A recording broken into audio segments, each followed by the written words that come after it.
Hola, ¿qué tal? ¿Cómo están? Muy buenos días todavía. Gracias por acompañarnos. Saludamos con mucho gusto a todas las personas que nos siguen a través de las redes sociales del Museo Regional de Chiapas. Gracias por su compañía y también muchas gracias a las personas que están aquí de manera presencial en la sala de exposiciones en el Museo Regional de Chiapas, Tuxtla Gutiérrez, capital del estado. Gracias. Muy buenos días.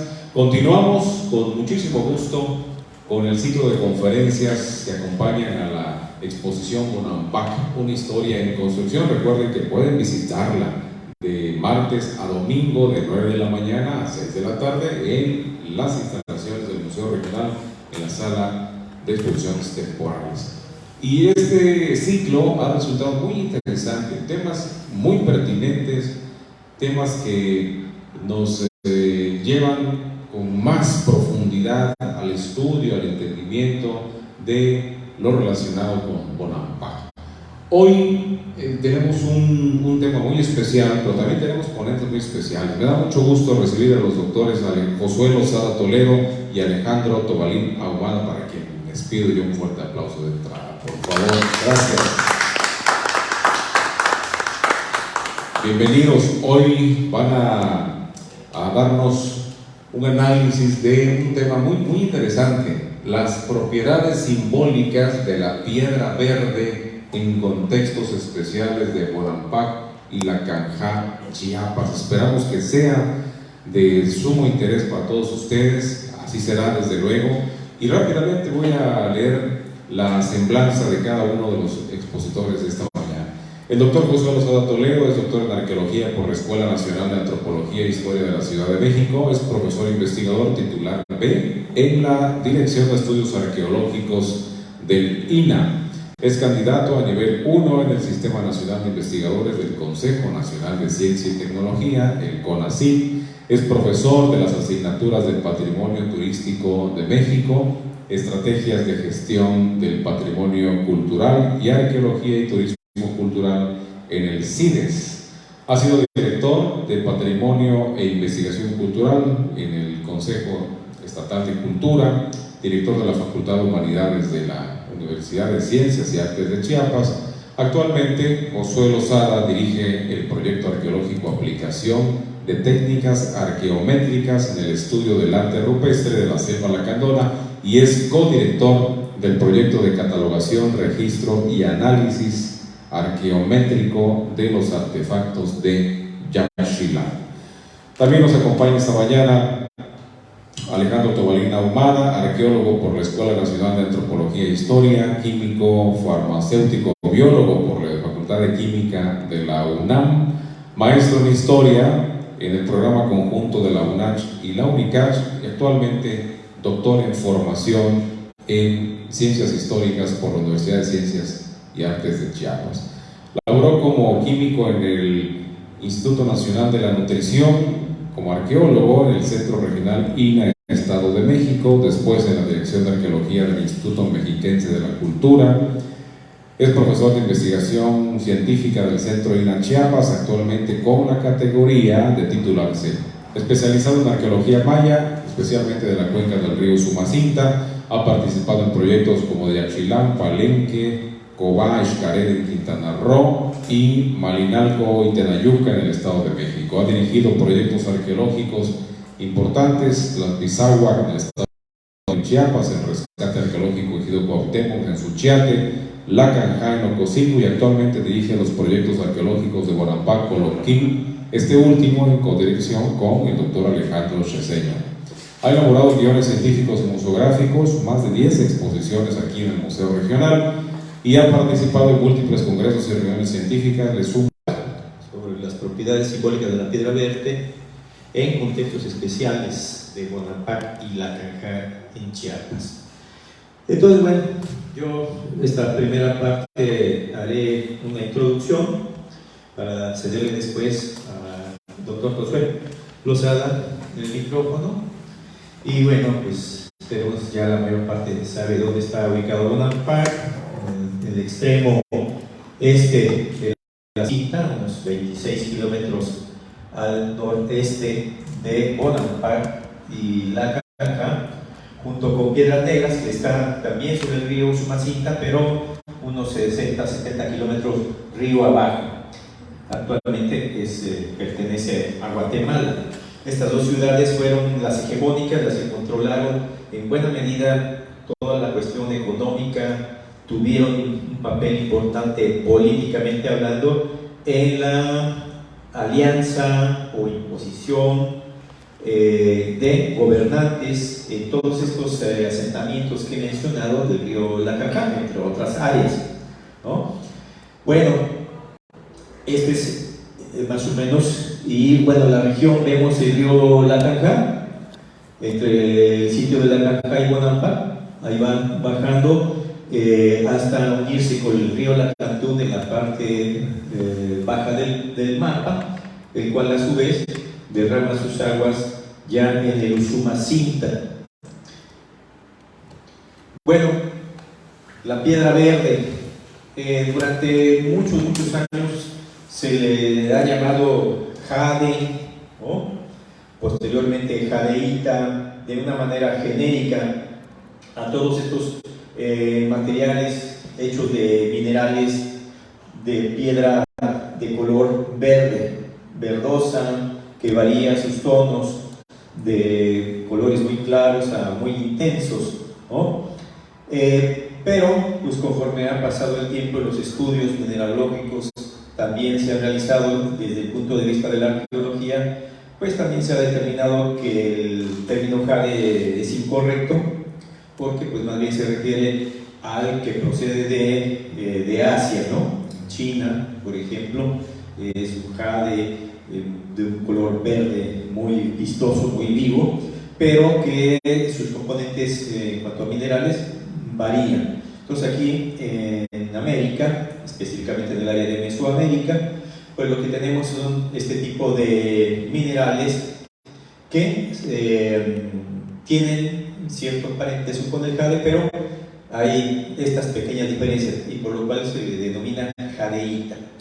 Después, la jadeíta a su vez fue un término que integró una gran cantidad de elementos producidos de piedras de color verde, pero no todos son jadeíta a su vez. Entonces se ha determinado más bien usar el término piedras verdes, ¿no? Al menos que pues, se tenga cierta certeza de su identificación mineralógica. En este caso, la jadeíta es un elemento muy perdurable, como muchas de esas piedras verdes. La jadeíta tiene una dureza alta, de 5 a 7 en la escala de Mohs, y esto permite que al paso de cientos y cientos de años, una vez ya elaborada como piezas de ajuares utilitarios de diversos personajes en la antigüedad, en este caso en el ámbito maya, pues sea algo muy perdurable, muy llamativo, porque el color verde para los mayas no era algo gratuito. Bueno, las piedras verdes son, básicamente la jadeíta, son rocas metamórficas, y pues la composición en el mismo yacimiento, en una misma región, puede variar de una área a otra área, aunque tienen elementos de ciertos elementos químicos muy característicos que de cualquier manera, aunque tengan ciertas variedades, ¿no?, que se reflejan en algún cambio de color, podemos identificarlos como jadeíta, ¿no? Entonces, esto es un tema, la determinación de yacimientos es un tema también en construcción. Es complicado porque no siempre se tiene una colecta de piedras verdes en amplias regiones de Mesoamérica, y por lo que pues es un tema que se tiene que seguir construyendo. Hay yacimientos muy bien identificados en algunas partes de Mesoamérica, en el área maya, pues obviamente la región del río Motagua es uno de estos. Bueno, la determinación del tipo de mineral pues se da a través de técnicas físico-químicas, a través de espectrometrías, utilizando diversos aparatos, por rayos X, difracción de rayos X, de fluorescencia, espectrómetro Raman, que también utiliza espectros. Cada elemento químico emite energía en cierto rango, en cierta frecuencia, por lo cual al incidir ese haz de luz en ese aparato sobre el mineral que se quiere identificar, refleja con ciertas características picos en aquellos longitud de onda que es característico para identificar, por ejemplo, en este caso, en este diagrama, todos estos minerales, ¿no? Aluminio, sílice, cloro, potasio, calcio, titanio, cromo, manganeso, fierro, níquel, cobre, zinc, galio, estroncio, que hacen características cada una de las fuentes originarias del material de piedra verde que se utiliza. Entonces hacen ese tipo de gráficos comparando diversos factores de conjunción de todos estos minerales que son detectados por la espectrometría. Se llama gráfica de factores o de componentes, y se generan estas agrupaciones por la mayor o menor presencia o ausencia de los diversos elementos químicos. Y aquí lo que nos refleja son 4 tipos de yacimientos diferentes. Bueno, ven, hay una serie de letras en el interior de los óvalos, ¿no? RB, LR, que tiene que ver con la nomenclatura de las piezas arqueológicas que se les estaba cuantificando, ¿no?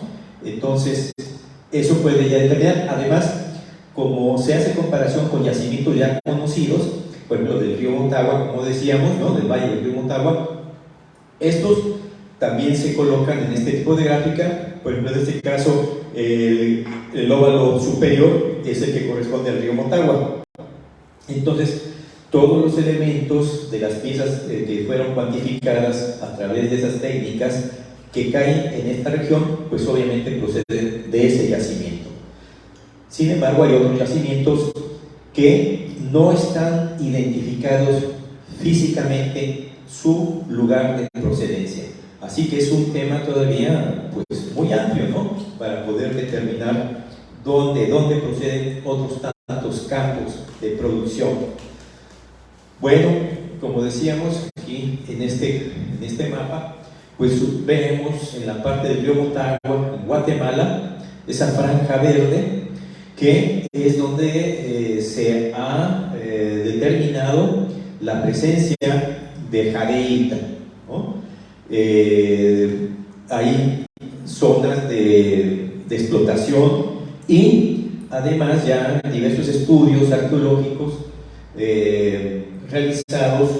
Vemos ahí unos círculos verdes, uno que dice Alta Verapaz, el Valle de Salamá, por ejemplo, y el sitio arqueológico de Cancuén, que en el periodo clásico, principalmente el clásico tardío y terminal, dominó la explotación de la jadeíta de toda esta área del río Motagua. Entonces estos dos espacios fueron muy controlados por Cancuén. Y vía río, ¿no?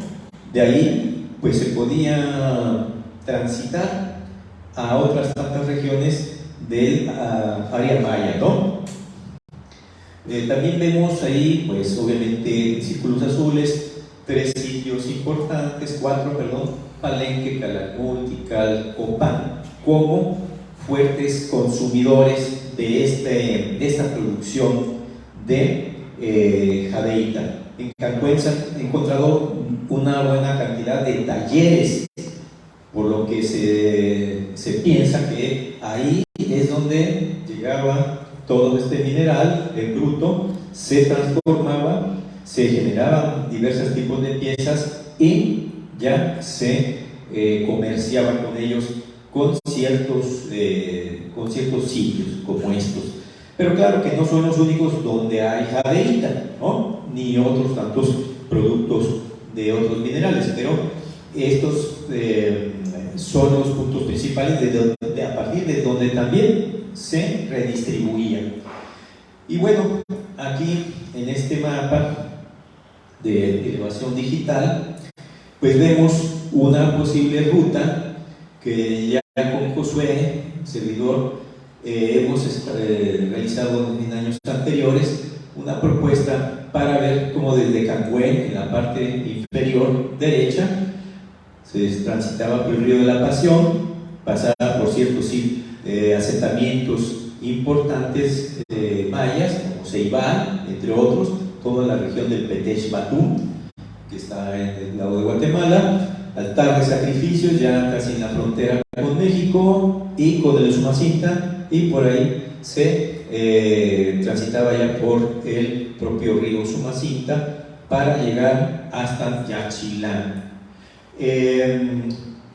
Piedras Negras, como dije, centro importante hegemónico, pues tiene una característica en cuanto a la escasez de piedra verde, en este caso jadeíta, que se han encontrado en el asentamiento propio, en los entierros, por ejemplo, reales, es escaso, es una cantidad mínima de piedra verde.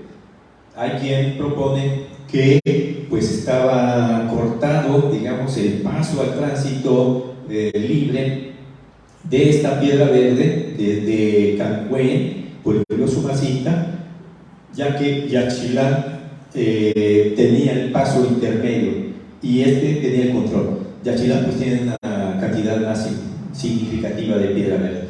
Y de ahí, por ejemplo, para Bonampak o La Canja, pues hacía más de algún tipo de ruta de transporte para llevarlo a partir de Yaxchilán, que redistribuía dentro del territorio aliado este tipo de materiales.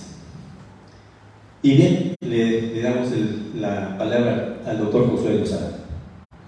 Muchas gracias, Alejandro, por toda esta introducción al tema. Y bueno, entonces ya revisamos un poco la importancia en términos físicos de la piedra verde, y que bueno, esto tiene también una importancia y un valor económico. Pero también no debemos de perder de vista que estos materiales tienen sobre todo un valor simbólico, y es lo que vamos aquí a resaltar también en esta ponencia. Entonces, bueno, nosotros partimos precisamente del giro ontológico en arqueología. Entonces, haciendo un breve resumen de dónde viene esta aproximación teórica, si nosotros vemos un poquito los antecedentes de la disciplina arqueológica en términos teóricos, vamos a ver que hay una primera etapa, ¿no?, de la arqueología que se basa en el coleccionismo, en la descripción puramente de los objetos. Esto va a pasar durante el siglo XIX, principios del siglo XX. Luego, en los años 60, va a venir un gran cambio en la arqueología, que va a ser la llamada nueva arqueología, y algunos de sus principales exponentes van a ser Binford, todos estos trabajos que hace Binford con la nueva arqueología, aplicando estadística, modelos matemáticos en la arqueología, lo cual fue un gran salto para la investigación arqueológica. Después de la llamada nueva arqueología o arqueología sistémica, hacia los años 80 y sobre todo en los años 90, viene otra arqueología que es la llamada arqueología postprocesual. Es decir, ya una vez que han pasado por toda esta cuestión de la nueva arqueología, ya no solamente se interesa en la explicación de las culturas, no solo en la descripción en un primer momento, en la nueva arqueología la explicación de las culturas a partir de los objetos, pero ahora la arqueología postprocesual se va a interesar en la interpretación de las culturas a partir de los materiales. Entonces, este giro ontológico viene, digamos que tiene raíces en la arqueología postprocesual. Sin embargo, en este momento los arqueólogos también ya se están interesando mucho en la etnografía y se recurre muchísimo a la antropología para ver cómo los colegas etnólogos, los antropólogos nos pueden también a nosotros aportar acerca de cómo vivió la gente en el pasado a partir de una analogía etnográfica, es decir, una analogía con los pueblos actuales, ¿no? Y sobre todo este tipo de posicionamientos teóricos se van a desarrollar sobre todo en esta región, por ejemplo en el Amazonas, en Brasil. Estos antropólogos como Felipe Escolá, como Viveiro de Castro, haciendo etnografía con grupos aborígenes, indígenas del Amazonas, se dan cuenta de otra forma de ver la realidad, ¿no? Entonces partimos de una ontología relacional. Entonces la ontología, como bien sabemos, es la teoría de la realidad, ¿no? Cómo vemos la realidad. Y este tipo de comunidades indígenas, que también en Mesoamérica las tenemos, y un grupo que tenemos aquí en Chiapas con una ontología relacional súper interesante, son por ejemplo los lacandones de Chiapas.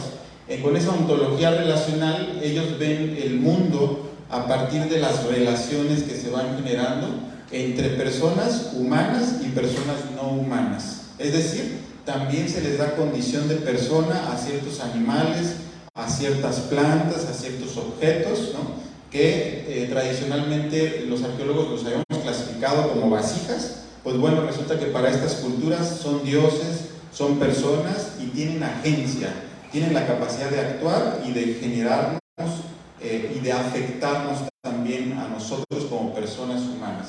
Entonces nosotros retomamos que la agencia no solo está en los humanos, sino también en los no humanos, es decir, en materiales que puede ser como la piedra verde, que cumplieron un papel muy específico dentro de estas culturas. Entonces, esa arqueología hoy le llamamos una arqueología ontológica. Nos basamos también en el animismo o en el perspectivismo del cual hablan los antropólogos. Y el animismo es pensar cómo algunos objetos, algunas plantas, algunos animales poseen un ánima, poseen un alma, o mejor dicho, en términos de López Austin, una entidad anímica, ¿no? Entonces, ¿cómo podemos identificar eso en el pasado? Ese es el gran reto que tenemos nosotros como arqueólogos. Entonces, el giro ontológico sería dialogar con la etnografía y revalorar el papel del conocimiento indígena, el conocimiento local, es decir, la teoría nativa que se va a generar con las comunidades.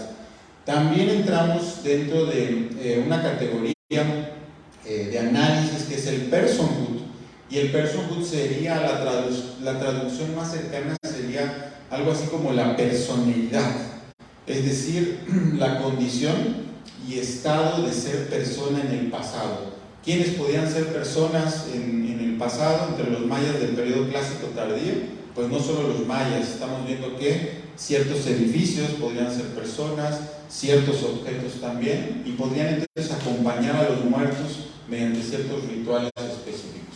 Entonces, en este marco teórico es donde vamos a partir para hacer la siguiente interpretación a partir de dos estudios de caso, Bonampak y Lacanjá. Ahora que vimos ya las propiedades físicas de la piedra verde, tenemos que mencionar las propiedades simbólicas. Y aquí entramos en un aspecto muy interesante que es el de la fenomenología, es decir, cómo a partir de nuestro cuerpo podemos también entender el mundo, entender la realidad a partir de los sentidos. Y aquí también se ha generado una línea de investigación en la arqueología, que es la arqueología de los sentidos. Uno de los principales exponentes es Hamilakis, y entonces ahora ponemos atención no solo en la descripción de la materialidad, sino también en esas propiedades que pueden tener ciertos materiales, como el color, el sonido, el brillo de estos materiales, nos van a dar ya una connotación de tipo simbólico.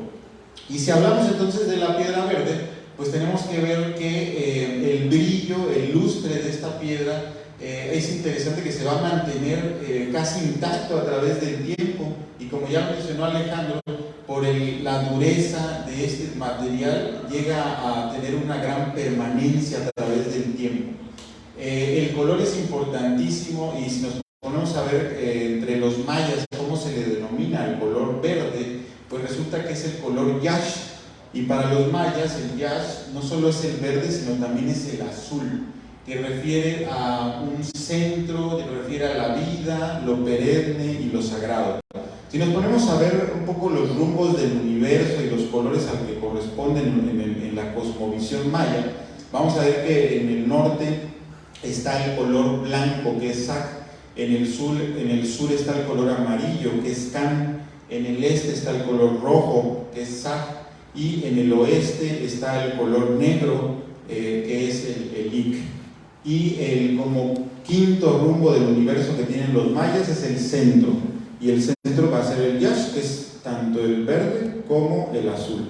Entonces desde ahí podemos ver que el Yash es un color importantísimo para la cosmovisión maya, pues nos está hablando de algo relacionado con la vida, con el Axis Mundi, con el centro del mundo, ¿no? Con el origen de la vida en general.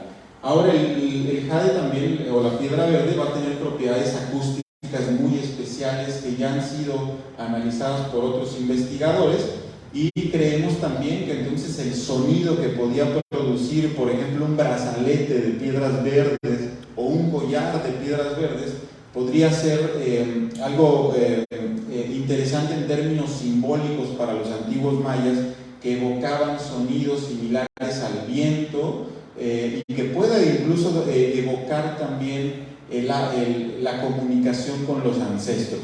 Entonces nos ponemos a pensar que este tipo de materiales sirvieron también como intermediarios para hablar con el mundo de los muertos, con el mundo de los ancestros, y aprovechando que ya estamos cerca de esa importante fecha que vamos a celebrar por acá todos los mexicanos.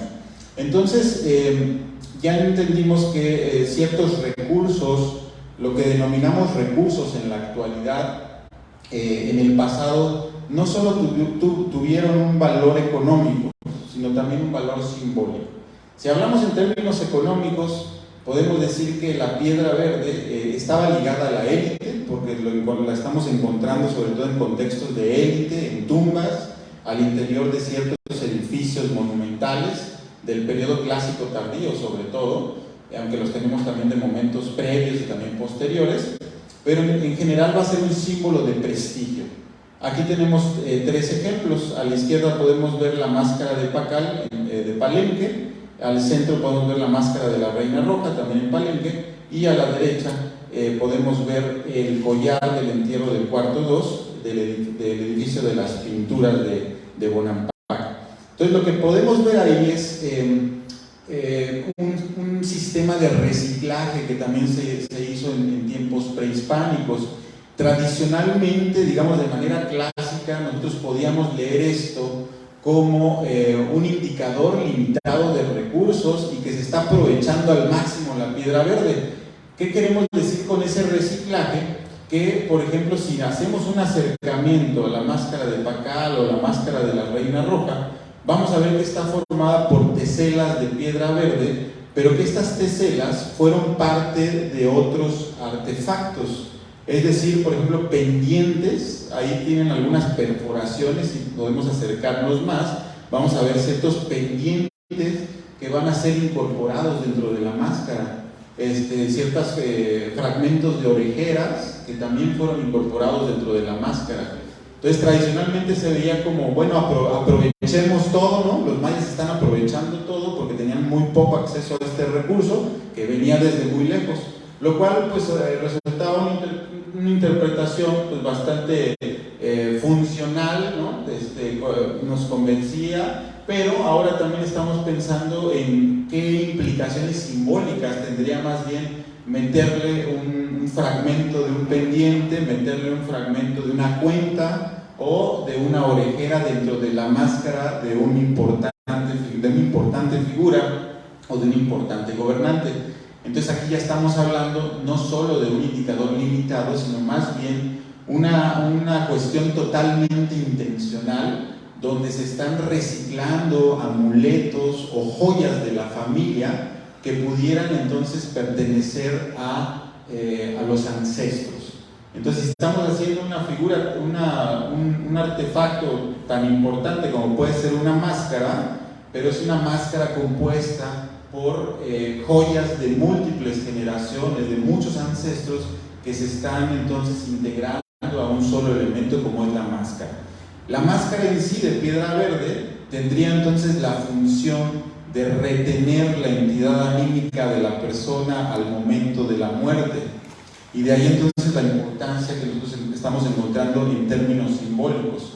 Ahora, cuando ponemos atención al collar del cuarto 2 del edificio de las pinturas, pues también resulta interesante la gran heterogeneidad de las cuentas, ¿no? Nos podemos saber, y son cuentas de muy diversos tamaños, ¿no? Algunas pequeñas, otras más grandes, algunas con una especie de preforma, con los colores también van a variar mucho, pero entonces si lo leemos desde este punto de vista simbólico, podríamos encontrar una rica información cultural de poder interpretar que probablemente entonces estas cuentas pertenecieron a familias, ¿no? Distintas, digamos, allegadas al gobernante, y que de alguna manera se pudieron colocar e incorporar dentro de este collar.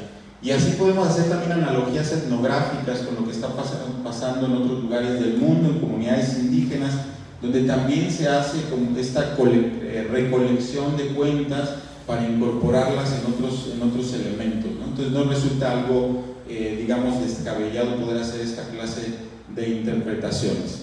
Ahora vamos a ver entonces dos ejemplos. El primero que queremos resaltar es el depósito de la piedra verde al interior de la boca de los muertos. Contamos con varios ejemplos. Estos ejemplos provienen de varios sitios arqueológicos a lo largo de Mesoamérica, pero ahorita nos vamos a centrar en el área maya, y sabemos que este tipo de prácticas están fechadas desde el periodo preclásico medio. Ahí podemos ver algunos sitios y la literatura que los menciona, por ejemplo en Belice, tenemos también en Chiapa de Corzo, tenemos en otros sitios, por ejemplo en Civilchatún, en Nojmul, Saculeo, etc. Y ya en la región, digamos, que nos compete del Usumacinta, pues también en el caso de la tumba de Pacal, ¿no? Tenemos también el registro del depósito de una piedra verde en la boca del muerto.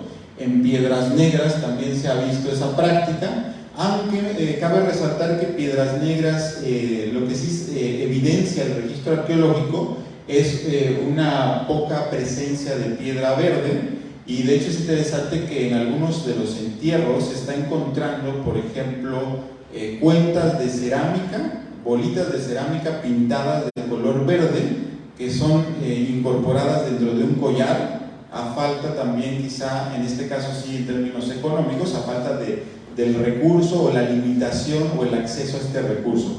Sobre todo si tomamos en cuenta que Yaxchilán tenía una posición importantísima de control de todas las piezas que están llegando desde Guatemala por esta ruta que ya comentó Alejandro, Río Pasión, Río Usumacinta, un control en el meandro de Yaxchilán, y a partir de ahí ellos están decidiendo también qué materiales van a llegar a los distintos sitios arqueológicos ya en la cuenca del Usumacinta. Y en el caso de Bonampak, que es el motivo de esta conferencia y que va de la mano de la exposición que hoy pueden ver aquí en el Museo Regional, pues vamos a hablar entonces del Grupo Frey y del entierro del cuarto 2 del edificio de las pinturas.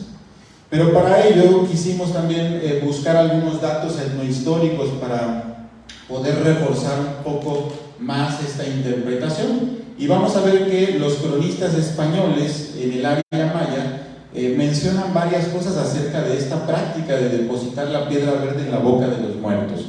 Por ejemplo, Landa menciona que a los muertos se les amortajaba, se les llenaba la boca de maíz molido. Es un punto interesante que también nos pone a pensar cómo es importante cuando estamos excavando algún entierro tomar muestras de tierra del área de la boca, para que al hacer análisis químicos probablemente nos pueda dar alguna referencia de este tipo de prácticas, ¿no? Y nos decía él que es la comida y es la bebida que le llaman koyem, pero también le ponían algunas piedras que ellos tenían por moneda, y algo interesante que dice es que para que en la otra vida no les faltase de comer. Es decir, ya se tenía ese pensamiento que el depositar este tipo de cuentas verdes en la boca de los muertos era una práctica importante para poder pasar al Xibalbá, al mundo de los muertos. Fray Bartolomé de las Casas también menciona algo y decía que se ponía el cuerpo del muerto, se envolvía en mantas, ¿no?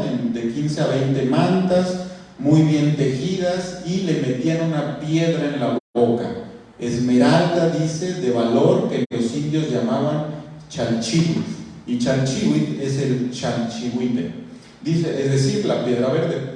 Dicen que aquella piedra le ponían por corazón. Ya nos está dando también una información importante del significado de la piedra verde. Decía, solían poner así en los pechos de los ídolos unas piedras preciosas finas.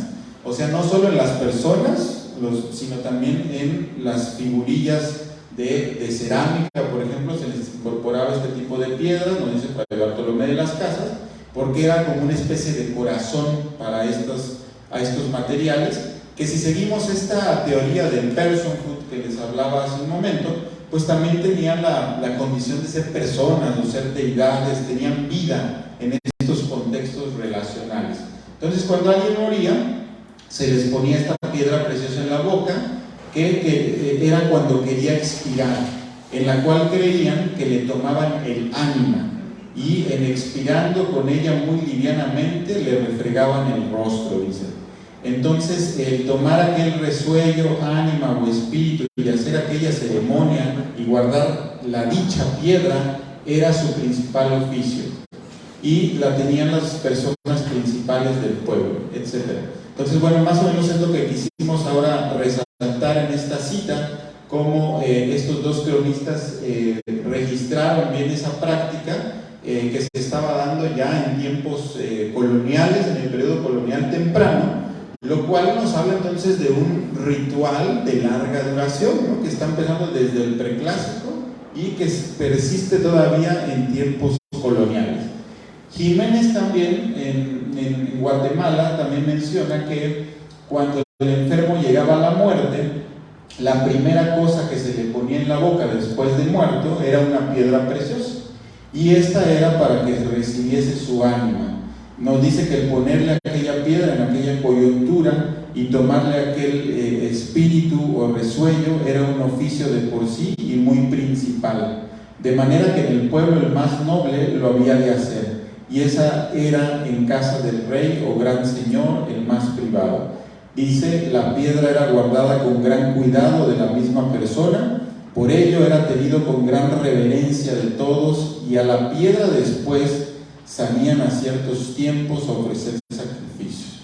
Es decir, entonces la piedra todavía cargaba esa energía vital, ¿no? Aún después de la muerte de la persona, lo cual nos sigue recordando este concepto de personhood, ¿no? Como aún después de muerto la persona persiste, sigue viva a través de ciertos materiales, entre comillas, como puede ser la piedra verde, pero también como puede ser seguir nombrando al muerto después, obviamente, de esta muerte, como el caso de Pacal, ¿no? Que Pacal, aún después de muerto, en otras inscripciones se sigue mencionando el nombre de Pacal como una forma de evocar a los ancestros.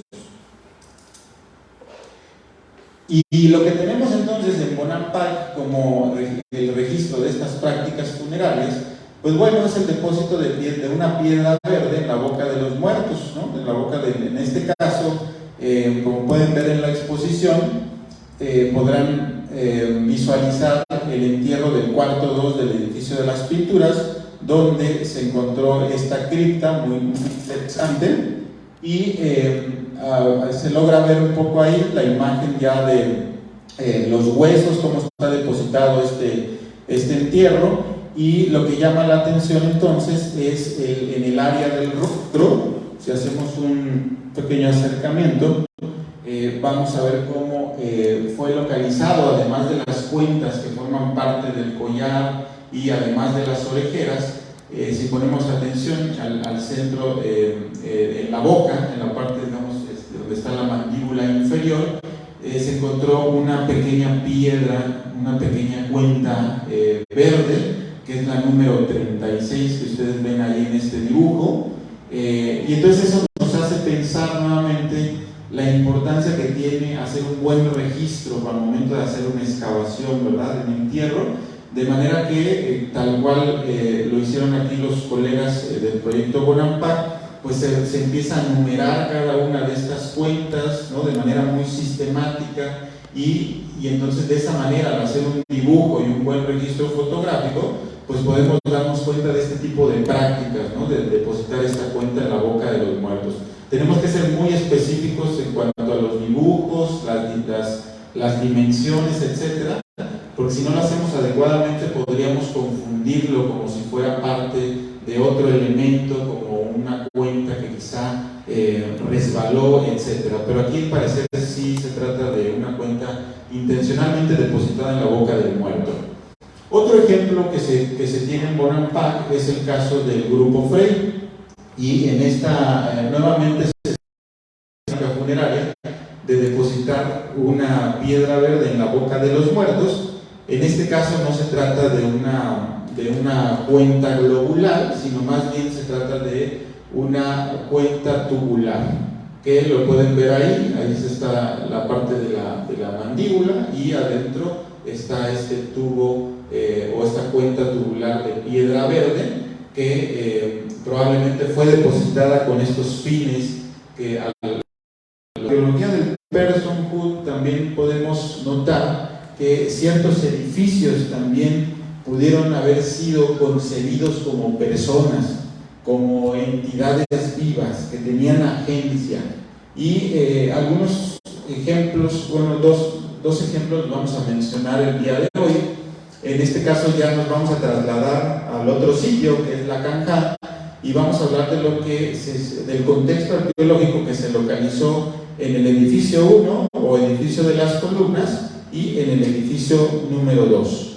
Entonces, bueno, dentro de las excavaciones arqueológicas realizadas en el edificio número 1 o edificio de las columnas, pues llama mucho la atención el hecho de localizar piedra verde en lo que sería el techo del edificio. Y eso es muy interesante, ¿no? Porque ¿qué está haciendo una hacha de piedra verde en el techo de un templo? ¿Qué está haciendo un tapón de orejera roto en el techo de un templo? O sea, eso no encontrábamos como otra explicación, pero cuando empezamos a tratar de entender entonces a los edificios dentro de esta ontología relacional, pues podemos ver que también los edificios eran tratados como personas y que tenían de alguna manera un tratamiento funerario pues muy similar. Entonces aquí están algunos acercamientos, algunas fotografías donde se puede ver cómo en la excavación, digamos en el enlajado del techo, cuando se fue haciendo esta liberación del escombro, pues entonces se encontró en esa parte del techo esta hacha de piedra verde y una orejera, pero esta orejera no está, muchas gracias, para que lo vean mejor. Entonces esta hacha, lo interesante es que es una hacha que al parecer tiene huellas de uso, ha sido utilizada, pero también algo interesante que vamos a ver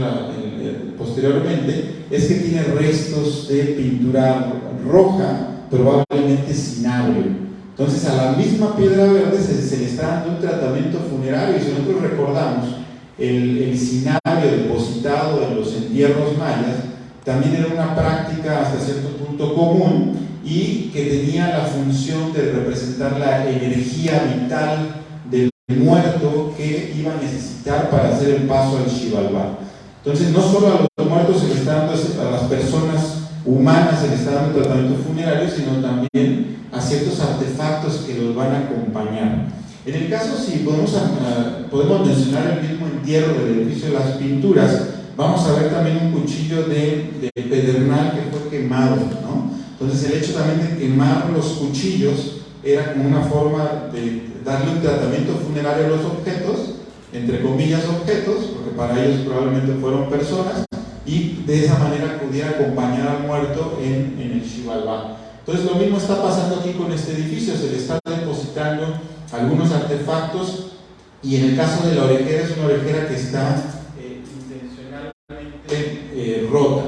Aquí podemos ver entonces un acercamiento al hacha de piedra verde con restos de pintura roja, probablemente cinabrio, y otro acercamiento aquí al tapón de la orejera, que al parecer fue intencionalmente roto. Es decir, se le está matando de alguna manera ritualmente o simbólicamente para que pueda entonces acompañar al edificio también al mundo de los muertos. En el caso también del edificio número 2, dentro de las excavaciones arqueológicas que se realizaron al momento de la liberación, en lo que pudiera corresponder al techo del propio edificio dentro de los escombros, también se va a localizar entonces un hacha de piedra verde, nuevamente, y con restos también de pintura roja que pueda estar aludiendo a este cinabrio, que es también una especie de tratamiento funerario. Y para hacer esta conexión nos parece importante, no solo desde tiempos prehispánicos, una práctica que ya vimos se tiene desde el preclásico medio, persiste en el clásico, lo vamos a tener en posclásico también, en tiempos coloniales, pero también algo interesante es que la etnografía con los mayas lacandones actuales se menciona una práctica similar, donde, por ejemplo, Towser es de los primeros registros que tenemos, es que menciona que los lacandones solían colocar una figurilla de piedra verde, de un rostro humano en este caso, que fue localizada dentro de un incensario lacandón, dentro de una olla de Dios o ulaquilcuj, como llaman los lacandones. Y de esta manera los lacandones creían otorgarle su entidad anímica. Esta práctica todavía se registra hasta los años 80 dentro de las peregrinaciones de los mayas lacandones, y se tiene registro que cuando ellos solían hacer las peregrinaciones y encontraban alguna piedra especial que ellos consideraban, y si fuera piedra verde mucho mejor, ellos la depositaban adentro del incensario, y era una forma de indicar que ahí estaba su entidad anímica. Después le ponían el copal y lo quemaban. Entonces estoy casi seguro que los incensarios lacandones que hoy tiene Antonio Martínez Chanquín en Najá, estos incensarios que tiene ahí en su casa de Dios, que ya tienen acumulaciones y acumulaciones de copal, probablemente al interior de estos incensarios, en la parte baja, podríamos encontrar una piedra verde, que ellos le atribuían entonces a esta entidad anímica. Algo similar pasaba con los granos de cacao. También los lacandones solían colocar 5 granos de cacao al interior de los incensarios para representar las partes del cuerpo del dios. Entonces un grano de cacao era para el estómago, otro para el hígado, otro para los pulmones, otro para diversas partes o órganos del incensario. Y de esa manera entonces vemos que nuevamente, en el caso de los incensarios lacandones, pues no eran simples vasijas, no eran simples objetos, sino también tenían vida, en el aspecto que se podían comunicar con los lacandones. Cuando los lacandones llevaban estos incensarios y los llevaban, por ejemplo, a Yaxchilán, que era el punto final de la peregrinación, para visitar al dios Cachaquium, que era una de las máximas deidades de los lacandones. En estos lugares los lacandones les hacían oraciones, les hacían cantos, les hacían peticiones a los incensarios, y los incensarios a su vez también hablaban con los lacandones a partir del humo. Entonces el humo permitía la comunicación entre las personas humanas y las personas no humanas. Y para ya ir cerrando y como comentarios finales, entonces queremos resaltar, queremos concluir que la piedra verde entre los mayas prehispánicos no tuvo solamente un valor económico, sino sobre todo también tuvo un valor simbólico que ya vimos que perduró a lo largo del tiempo como un fenómeno de larga duración, o como parte de ese núcleo duro, ¿no?, que nos decía el profesor Alfredo López Austin, esas estructuras que tardan mucho en construirse, pero que también tardan mucho tiempo en desgastarse y que van a persistir a lo largo de los siglos. Las propiedades físicas de las piedras verdes para los antiguos mayas ellos obviamente eran grandes conocedores, ¿no? Y sabían que este tipo de piedra perduraba y resistía muchísimo a través del tiempo. Y entonces creemos que los mayas, a partir de las propiedades físicas de la durabilidad de estas piedras, le pudieron otorgar el significado de poder funcionar como una entidad anímica, como una especie de alma, o ik en términos mayas, que ik se traduce como el aliento divino, ese último aliento que necesitaría el muerto para poder entonces hacer un traslado exitoso al Xibalbá o al mundo de los muertos. Y bueno, pues ahora entonces desde este giro ontológico que ya explicamos, es decir, cómo ya vemos el pasado con ojos diferentes, ¿no? Y que pudieran ser ojos de interpretación por parte de los arqueólogos, pero que ya estamos utilizando más la analogía etnográfica, lo que nos están diciendo los pueblos actuales. Entonces, hacer interpretación del pasado es una actividad pues bastante complicada, que todos nuestros colegas sabemos lo complicado que es hacer una interpretación de un contexto del pasado, pero creo que tenemos las herramientas suficientes para recurrir a la sujetos más bien como personas. Entonces, para este tipo de ontologías locales, ontologías nativas, no existe una división entre objetos y sujetos, no existe tampoco una división entre cultura y naturaleza, son más bien una cosa y la misma, están relacionadas, están totalmente vinculadas.